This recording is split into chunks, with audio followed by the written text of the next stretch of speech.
Steve Bentley here, Off-Road Grind and Bentley Custom Off-Road. I'm going to show you how I made this SwingOut tire carrier that's built right in to the bumper, the OEM bumper with a double shear hinge. This is a really solid, awesome design. In fact, I can actually sit right up on here and not even have to worry about this sucker. It is pretty solid. So I'm going to show you how I made that and go through all the features and details on it.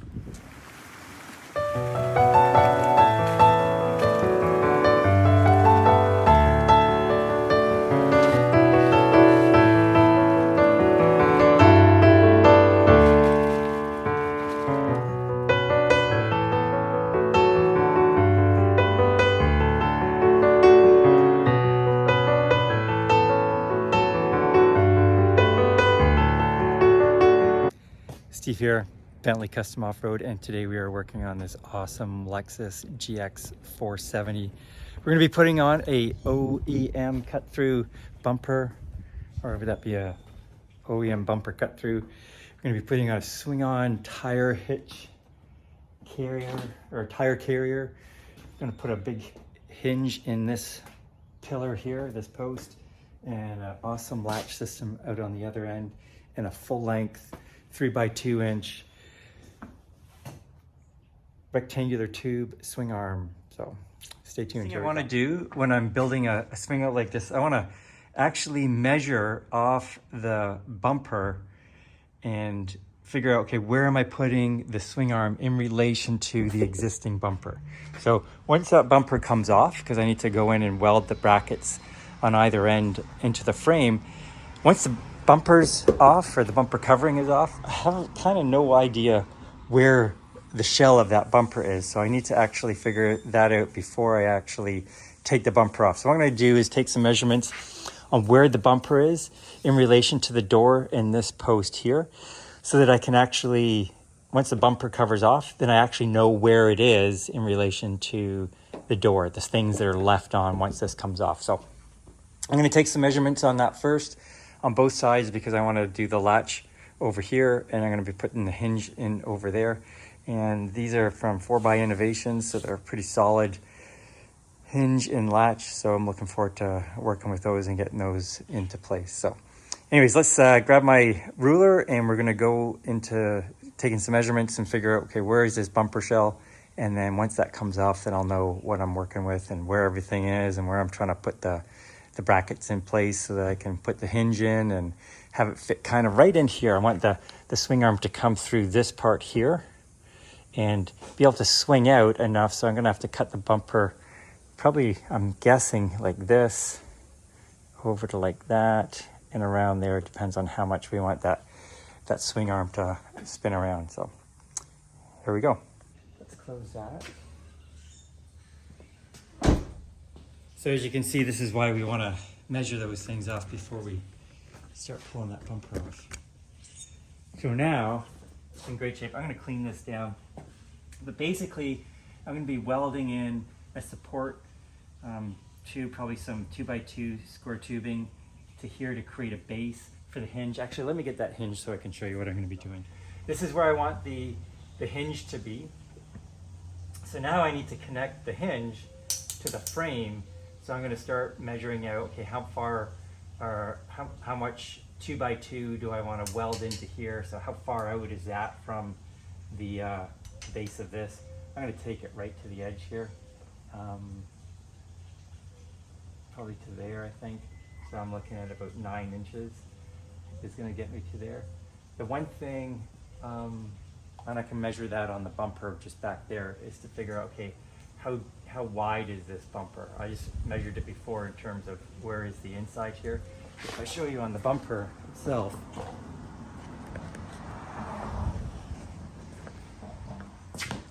we can look at this here and measure, okay, so that's about 6 inches, maybe 4 before it starts angling back, and then a little farther back it's 6 inches to the end here. So I think that hinge is going to fit in here perfectly.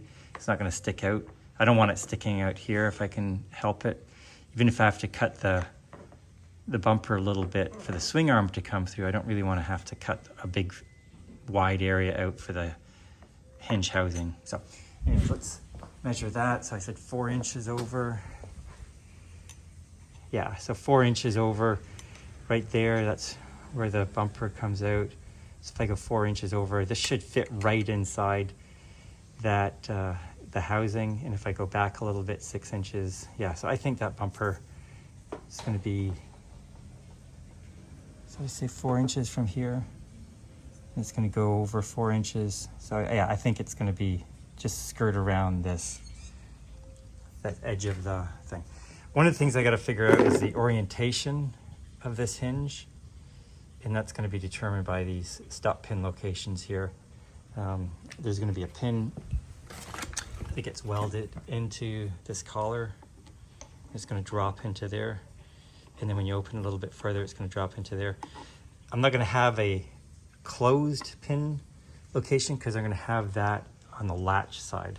And because it's a full length swing arm, that's a pain in the butt to have to reach over here to undo a pin that holds it closed. So you don't want that there, especially on a full length swing arm. You want to have the pin location over here, and this latch system has one of those. You'll see that later. Okay, to make sure that I don't have to have this coming out through the side of the bumper housing, actually move this a little closer in, like too close if you think about it in terms of the swing arm getting across to the other side. So because obviously this is too close. But what I like to do often, and if you took a look at the, gosh, what was that OEM SwingOut bumper for the 4th gen, I did the red one with the red ladder. I built a, and I also did that with, did I do it on that one? I think I did, yeah, I did. And I also did it on the 3rd gen for Benjamin, the green, emerald green SwingOut, or emerald green 3rd gen, the SwingOut on the back, that big 35-inch tire in the center. Had a nice little bend here, and then carried it straight across, and then bent back in to get it to go to the catch. And that just clears it around the back door and allows me to get it closer. So that's what I've done here. And then I've just measured here. So we've got about 8 inches from the bracket there, or the frame, to past the collar. So I'm going to get a 8-inch 2x2, cut that, and then probably add another 2x2 on top of that. That's probably 1, 2, 3 inches long. That's going to stack on top of that, and that'll give me the height. And then I can put that a little assembly, start that extension tube 4 inches below the bottom of this hinge.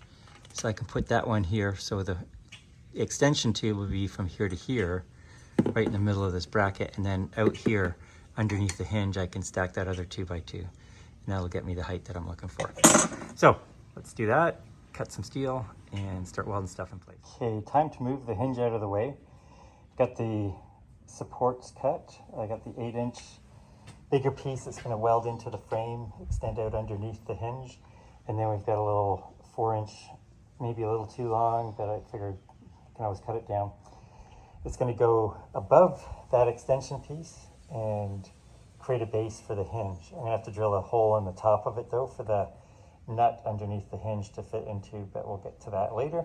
So let's drag this hinge out of the way, weld that piece in to the frame there, and then I'll stack the support piece in there, the gap, and figure out what we're going to do with the space on the top for the nut to fit into. Okay, have the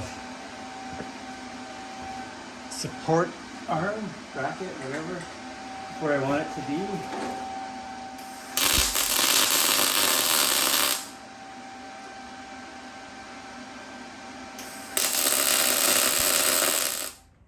Okay, we got this all set now. Haven't set this in terms of its sort of twisted position here, so we're gonna have to figure out where that goes based on where we want the arm to stop when we open up the door. However, this is the right height, so if I go down a little bit, because I want a bit of room for the weld at the top of that collar, if I go down 3 inches from that spot, just a little below the top of that, that takes me right to the bottom of the door, which is exactly what I want. So now let's open up the door, make sure that's in the right spot. I think it is. We'll see in a second.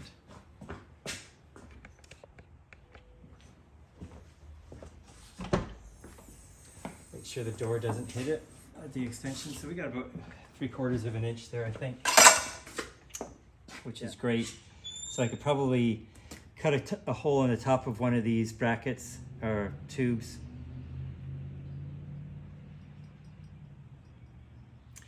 Just thinking, instead of cutting a 4-inch thing here, probably should have just cut this in half and flipped it up and down so that the hole's already on there. So I think I might do that. I might just cut one of these in half and then just stack it because it's 2 inches anyway, so I might as well just cut it in half and then have the opening up and down.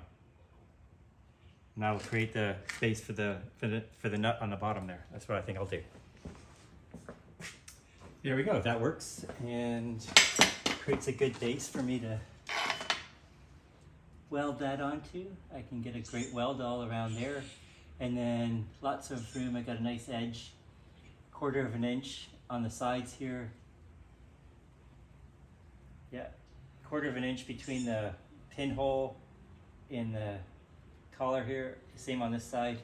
Probably 3/4 of an inch on the front and back. So that's good. I'll check the height one more time. Make sure I didn't move anything around. And then I can tack that into place.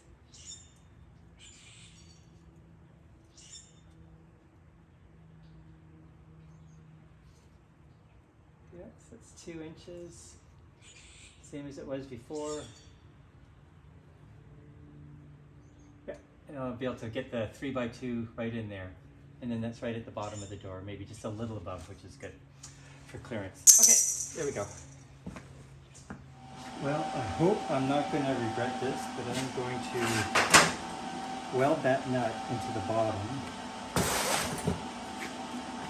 of the hinge because I believe that's going to allow me to weld that sucker into that bracket that I've made.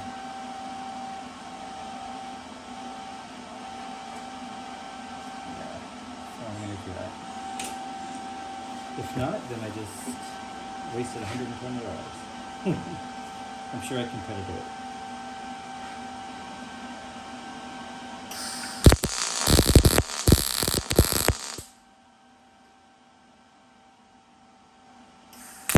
Ready to weld this all in together. I always like to pop a couple plates on the side when I'm putting tubing together like this because it makes sure the sides are flush because it's easy because of the rounded corners for it to get off a little bit. At least now I know it's perfectly centered.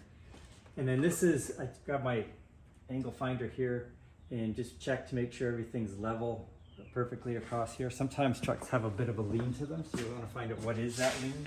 This one's, at least on my driveway, is perfectly level. So then we're going to take that, make sure that's the same here. And it is, so that's good. And then make sure that the hinge itself is level, and that's good. And then this truck does have a bit of a rake on it, so we're gonna make sure that that's not too different either, so that's good.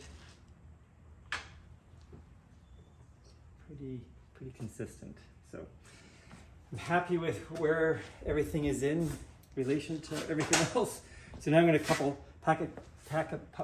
a couple of tacks in this support post here, and then a couple up underneath the hinge itself in order to support it. And some of those welds that I put around the nut were sticking out a little bit too much, so I just sort of cut them back a tad, and that allowed that nut to fit nicely inside that little tube, that square tube. So I'm liking everything so far, and I'm just going to throw a couple tacks into the bottom here, and then we can get working on that swinging.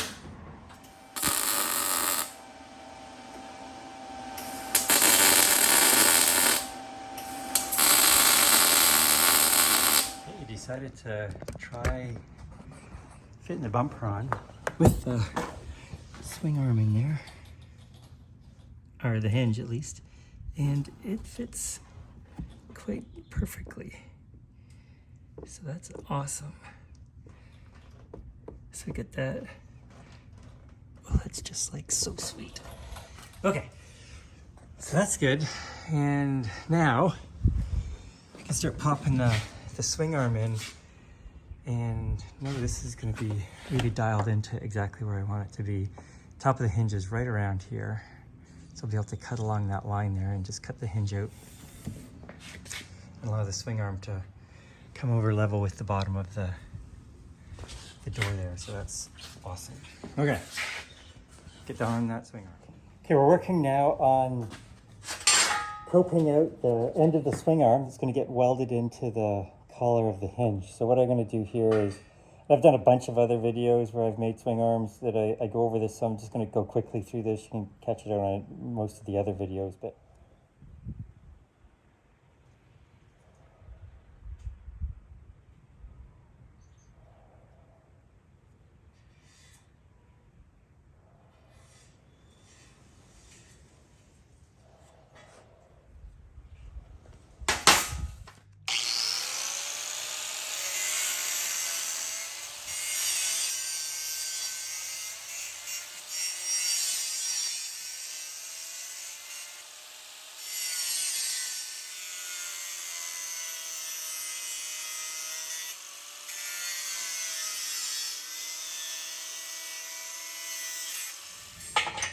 and make sure that when it's contacted the bottom,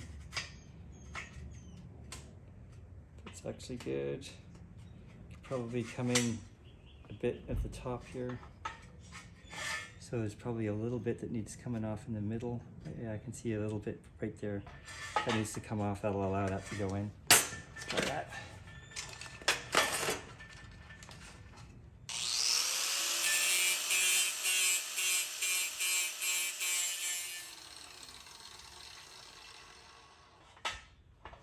Yep, that was it.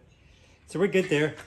And one of the things you don't want to do is leave this really sharp on the end. So I'm just going to take my sander, blend that down a bit, because that's just going to burn out when you start welding it. So you want something thicker. So I'll just bevel the edge of there. And then that's ready to tack into put the hinge back together. And then I'm ready to tack that back into place. Forgot, since I've got this so close into the post, which is great for stability, I can't actually have the swing arm on the frame spaced properly, so I've got the right length or height on each end, and have it get to the hinge, because I've got to put that bend in there. So let's do that first. I'm going to bend this out, probably take it out about this, it's like 5 or 6 inches, and that's going to come out like that, and then it's going to follow along the back of the bumper here and then bend back in at the other end. Here's the position I want this in. This is tilted forward a little bit, but it's going to be there. That's pretty close to where I want it to be. I'm kind of even between here and on the other side.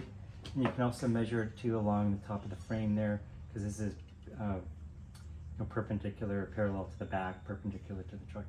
So I've got that all leveled in with that. So now what I want to figure out is, what's this angle here to wherever I want to do the bend. So I think I'm going to do the bend about here.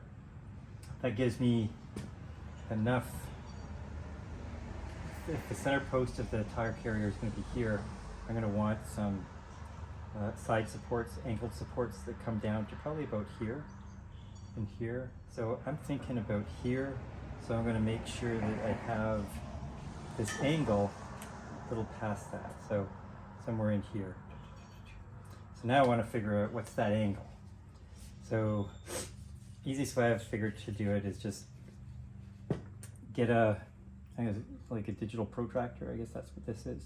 And I'm just holding it off on the corner of the side of the hinge here, collar. And then this one along the back. And I'm 155 degrees. So if I half that, that's just a little under 80. So what's that? 77 and a half, I'm thinking. Yeah, I think it is 77.5, something like that. So now what I want to do is go back to 77.5 on here. And then that's the angle that I want to cut this out at on either side. So I'm just going to pull this off here so I've got room.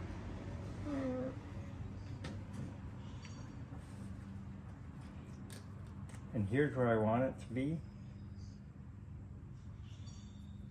So that's where this is going to bend.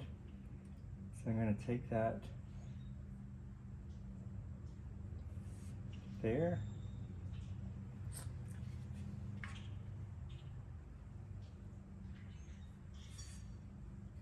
And there. And so this is going to get cut out. I'm going to bend it in and weld it, and then that's going to give me that bend that I need to get to this position back here. And I'm going to do the same on the other side to bring it back in so I can connect the latch. So there's the cutout.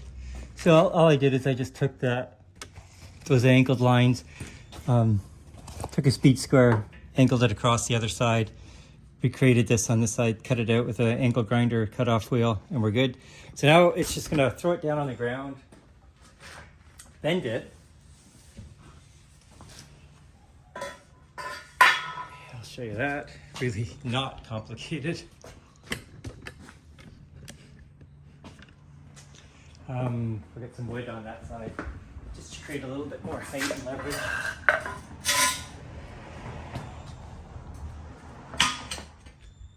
So I'll just grab the welder, tack a couple welds in there, and then we're good. And I'll pop it back on, make sure that fits, and recreate that on the other side. Okay, I've got it all angled properly. I've got it pressed into this collar. That's all square. I get the perfect height, about, well, I'm going to say a centimeter, but 3/8 of an inch, almost half an inch I guess above here, because the door comes up in the middle. So in the middle, it's flush with the bottom of the swing arm for the most part. And I don't want it to be flush with the bottom here and then too low in the middle. And I put the bumper on it, scraping in the middle.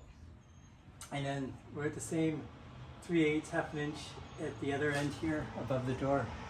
So I'm good to go. And to tack this into place, I'm going to put a couple tacks. I'm going to put a couple tack welds in here, and then swing the door out, swing the arm out.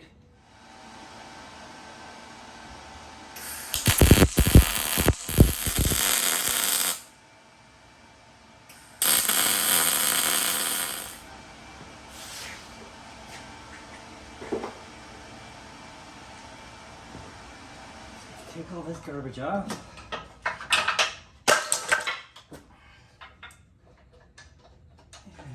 And now,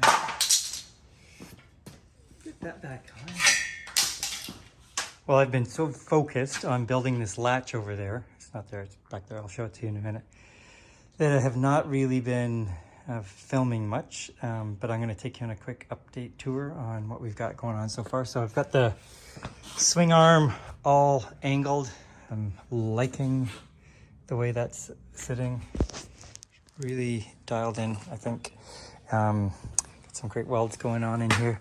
And then the supports in here, so we added a little gusset on top and a little 3/3/16 inch bracing underneath. That's all welded up like that. This is super tight. Love the spacing here. So we're pretty consistent across. This is a little bit higher here. That's going to come down a smidge as the tire goes on there.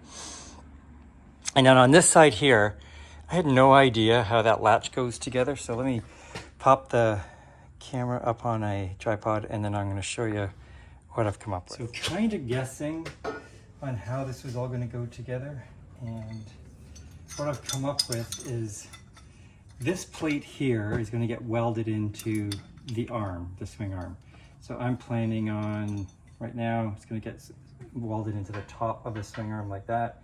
This is a beautiful beefy handle. I don't mind it hanging out and people seeing it.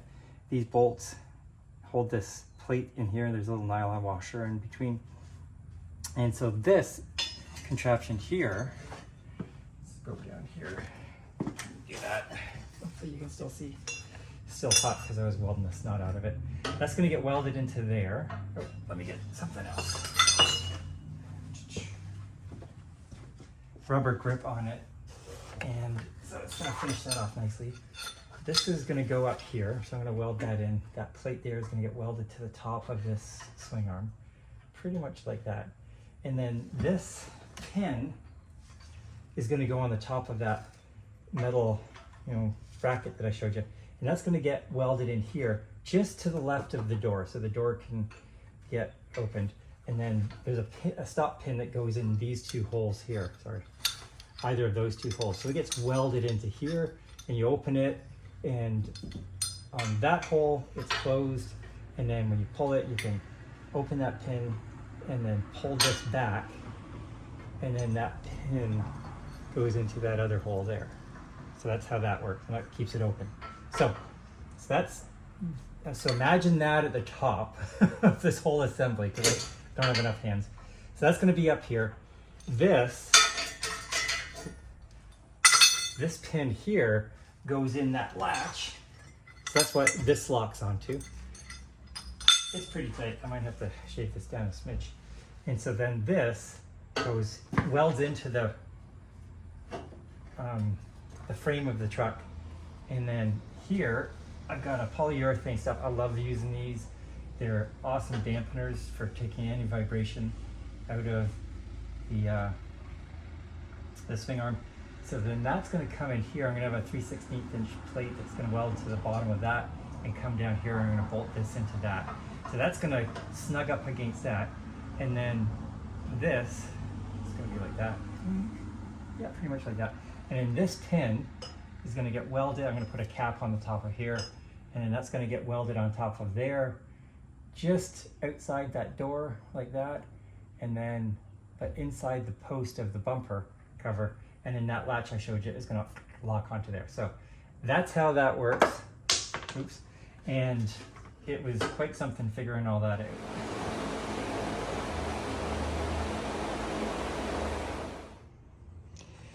Okay, working on the tire carrier here, and what I've got is about, I think, 14.5 inches for this post, and these are 15.5 angled pieces that are gonna support the tire carrier.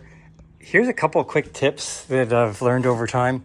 If you're trying to figure out, because what I like to do is try and get this tire as close as possible without obviously being too close, and then get the angle to match the rear window there.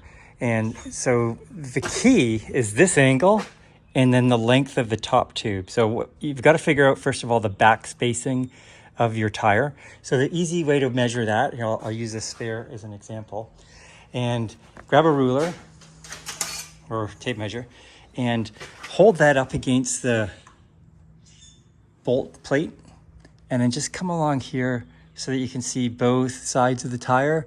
So here I can see this back spacing on this tire is about 6.5 inches.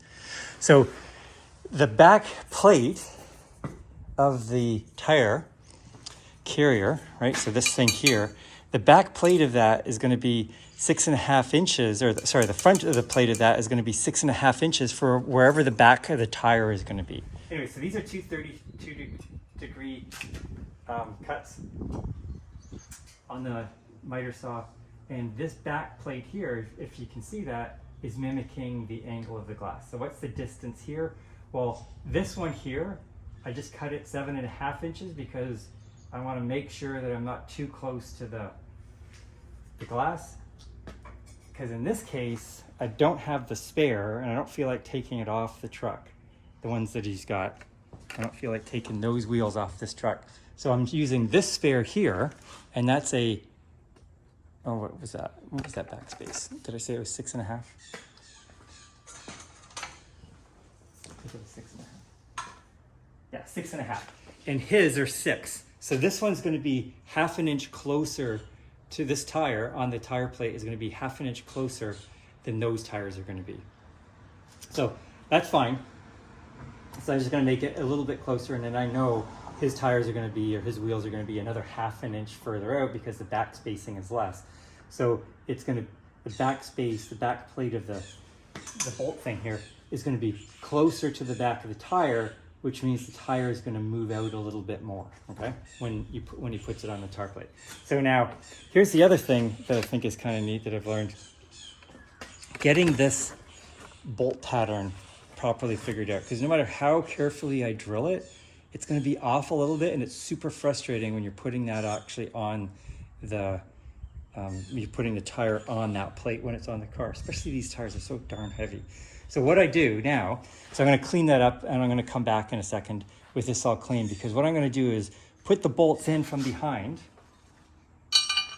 right? And I'm going to put it on the wheel, bolt it in, and these self-centering lug nuts here, I just took these off my truck. These self-centering lug nuts, or once I start cranking all 3 of them down, are going to perfectly center. See, I've got a little bit of play in there. They're going to perfectly center all the lug nuts on the wheel, so that when I weld that in from behind, once it's all bolted to that tire, everything's going to fit perfectly, and I'm not going to have to bend the lug bolt rather in order to get it to be at the right position relative to the other one. So let me clean this plate and I'll be right back. So here's the wheel all done up. So I've got the self-centering conical lug nuts tightened on those bolts. Pick your 3-bolt bolt, and then the plate on the back. So these holes that I drilled for these lug bolts, just a little oversized, so it allows things to move around to get into the exact position they need to be. So now I'm just going to tack these on. I don't want to necessarily weld it completely on here, but I'm going to put 2 or 3 tacks on each one, pull the plate off, and then finish welding the bolts in. And yeah, I'm pretty happy with how that works out now. So there we go, little tip.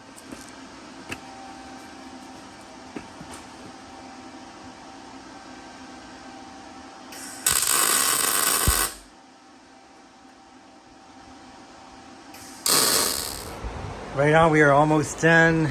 Get the tire carrier complete. That was pretty straightforward, so no need to see that. As I mentioned, I'm going to swing this open and show you in a second, but as I mentioned, figuring out the angles and the back spacing, I'm probably made it sound very confusing, but it's actually pretty simple. So what you're trying to do is, I was like this post here to go into the tire plate and cut 90 degrees at the end. So I'm trying to jack around with the angle here as much as I can. So that's about 100 and, let's say 130, no, is that, see, I already forgot. Brutal.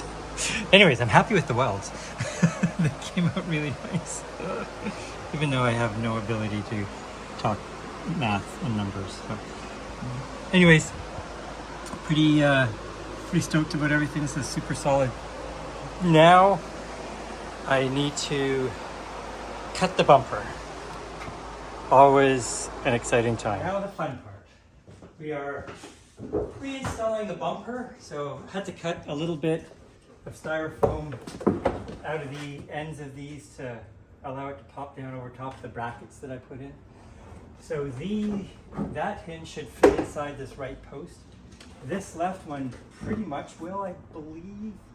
I think we're gonna end up having to cut a little bit here and there in order to allow the polyurethane stop to hit here, and then for the lever to properly connect with that latch. But we'll see how it goes as we're moving along through the process.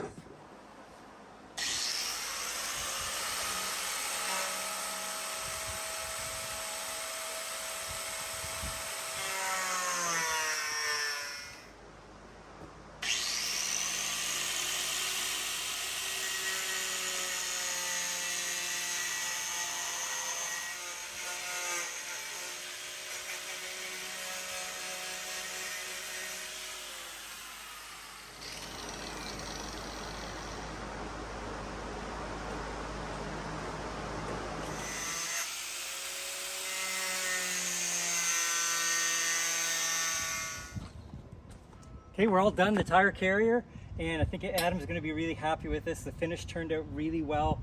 We've got a couple coats of enamel on there, cut down a little bit with some acetone, going to show you how this locking lever really works and how solid that is. Here's the tire. We use a 31-inch tire. This is kind of my spare tire that I use. So Adam's tire is a 33, so you're going to be a little inch higher and lower and all around. And he's got a 6-inch backspace. My backspace is a little bigger than that on this wheel. So his tire is going to sit a little bit farther out from the back door when the gate's open. So I'm going to show you when it's closed though, what that all looks like. So the pin is over on the right hand side here.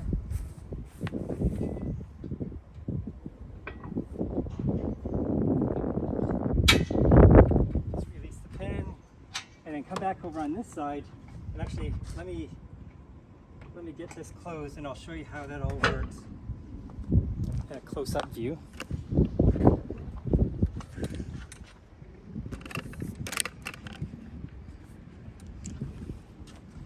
So as the tire comes in, we've got this polyurethane stop. We've got this polyurethane stop down here, and that slides up on there. And if you can see, there's actually a catch, like a locking bar, and then a catch. And then this pin locks it open, so it can't close. And when you open that, you just pull that in, and that latch pulls the whole tire carrier together. And then this is just gonna snap into place. And check out how solid this is though. This is such a great locking design. I'm gonna take this tire off because we don't need that on right now. But like, just moving the whole truck back and forth because this is so solid in terms of that locking latch over here and this double shear hinge and how solid that is with the brackets that you saw me making earlier. So really happy with how this turned out. I think Adam's gonna love it. It's gonna be great for his off-roading. And yeah, it came together really well. I love the look of it and he's gonna be really happy. Thanks for watching. If you have any questions, shoot them in the comments. Check out the channel and videos coming. Have a great day.